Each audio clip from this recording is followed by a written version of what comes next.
Ever since I started testing detailing products, I've heard a lot of myths, rumors, and even lies about how they work. I want to use this video as an opportunity to give you my take about the truth. I fully expect this video to be at least a little bit controversial, but if something's working for you, if it's a product or a tool and you love it, that's what really matters. Let's talk about my favorite 10 myths.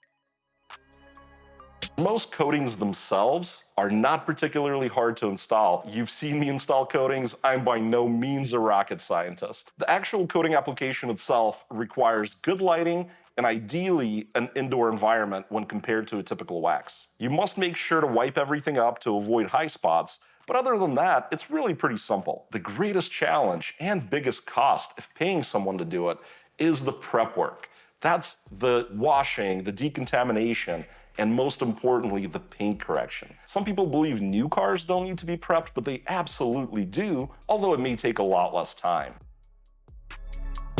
Another common misconception, and one of my favorites, is that ceramic coatings are diamond hard. Sometimes they also compare them to glass, and the insinuation is just how strong and protective they're gonna be. Most of us in school learned about something called the Mohs scale of hardness. And then we see coatings and they're sold as 8H, 9H, 10H, and so forth. The H hardness scale is actually not the Mohs hardness scale, although people often think it is. It's actually the pencil hardness scale. A coating that rates 9H can avoid being marred by a 9H hardness pencil. How does that compare to the Mohs scale? Well, it's like the hardness of your fingernail. You can even hear our friend Chris Gallagher of Adams Polishes talk about it when I interviewed him. The two scales get confused a lot between pencil hardness and Mohs hardness. I think some of that purposely is done with marketing and things like that, and maybe some of it's just plain ignorance. But essentially what it's doing is trying to see if the coating is harder than the pencil. So you do a measurement at 9H, and if it doesn't scratch, mar, or gouge the surface after 5 repetitions, if it doesn't do that on 3 of them, then you're done and it's greater than 9H. But all of those measurements that you're doing on all those H's are all within about a 1.5 to 2 on the Mohs hardness scale. So you're essentially, if you blow up the hardness scale, you're kind of goofing around in this small region. Let's move on to another long-lasting piece of fiction that I hear over and over. It's the idea that coatings prevent rock chips, scratches, and swirls. So how true is that? We know they're not very hard as a coating, but there is a sacrificial layer. One reality about coatings is just how thin they are. The finer human hair on your body is about 50 microns in thickness. Coatings are usually about 1, maybe 2 microns thick. As far as blocking rock chips, forget about it. No coating is blocking rock chips. There may be some limited truth to scratch and swirl protection though. These coatings are indeed a protective layer, an incredibly thin one, but it is on top of your clear coat. And it might provide a tiny bit of protection. However, because the layer is so soft and thin, any abrasive material can still scuff the paint quite easily. I would say this is a little bit of a half-truth. It helps a bit when you're like washing and drying. It doesn't really help in real-world situations that may cause actual scratches. One thing that you may consider is PPF. We have tested PPF and we were able to see some amazing self-healing.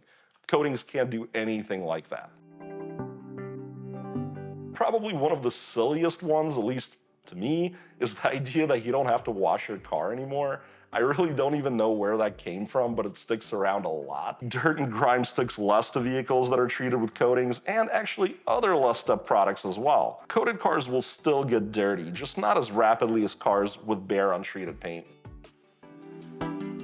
Now, the one that annoys me quite a bit is that you have to constantly use booster products or some sort of special wash to replenish your coating. But the reality is you're not adding coating back, you're putting a sealant on top of your coated car. Cool, fair enough. If you like that, maybe you like the look, you want to use a topper to give a certain look and feel to your car that the coating itself doesn't do, more power to you. Sometimes on my coated car, if there's an area that the coating didn't stick to well, chrome for example is one of those trouble areas, sure, you can put a topper on there, you can put a booster, that is all fantastic.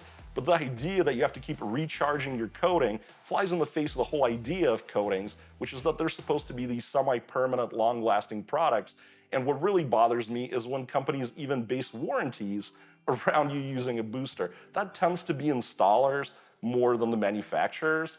But it is very frustrating for me because a customer will never know your coating has failed if that customer is constantly reapplying a sealant to their car every 3 car washes. They'll never know. Of course, you'll never have any warranty claims. I do kind of think some people are going to comment on this and say, well, I love the booster products, or manufacturer says you got to do it. I think I wound myself up a little, but let's take a moment to talk about something. There are Amazon affiliate links down below in the description. They do help support the channel. The links are going to be to some of my favorite coatings, but if you buy anything at all on Amazon, I do get credit for that, and it does help run the channel. Everybody's talking about their 5, 10, 15, 20, infinity year product. I think this may be more of an irrelevance than an actual myth.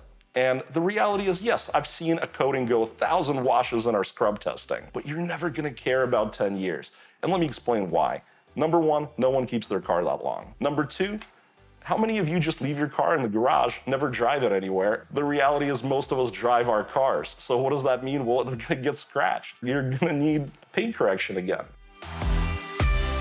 I don't believe coatings really block UV in the way that people are made to understand blocking UV. Most people picture blocking UV, the sunlight comes in, coating blocks it, goes like, get out of here UV, pushes it away. That's what most people are thinking these products do. I've never been able to show that through a variety of weathering and transmission tests. One thing that these coatings can do is they can provide a layer between your clear coat for when you have, let's say, chemicals that shouldn't be on your car. Maybe, worst case scenario, bleach or some other chemical that with sunlight and UV is just gonna supercharge and potentially damage your paint. If you're ever trying to bleach something and you're doing it just indoors in like a cup of bleach and it's taken forever, just go put it outside for half an hour. So in that sense, there is some element of truth, in my opinion, to the UV protective qualities of products. And a lot of people will ask, well, we see these beautiful cars that are well maintained, and these guys, they wax them, they wash them, they seal them, they coat them, and the cars look beautiful. Well, yeah, guys that maintain their cars have beautiful cars, yeah.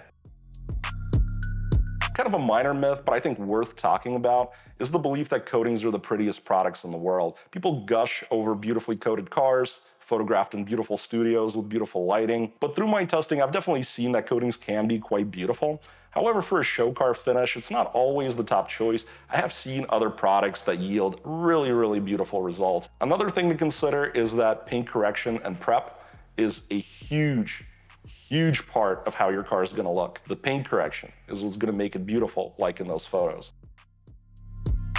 There's this belief, often perpetuated by usually dealer installers, not so much by independent installers, that this is a great investment. That, when you go to sell your car, you'll tell the next buyer it's got a 10-year coating on it. It's gonna really maintain your investment, prevent those rock chips and scratches and swirls we talked about earlier. And it's a great way to convince ourselves, well, I need this, that's gonna keep my car nice, and then I'll get a good resale on my car. You care, it's your baby, your car, you don't want the scratches on it, right? But when you go to sell it, the next buyer isn't even gonna see all those scratches unless they're as detail-oriented as you are. A dealer, because guess what? Most guys are trading in their cars.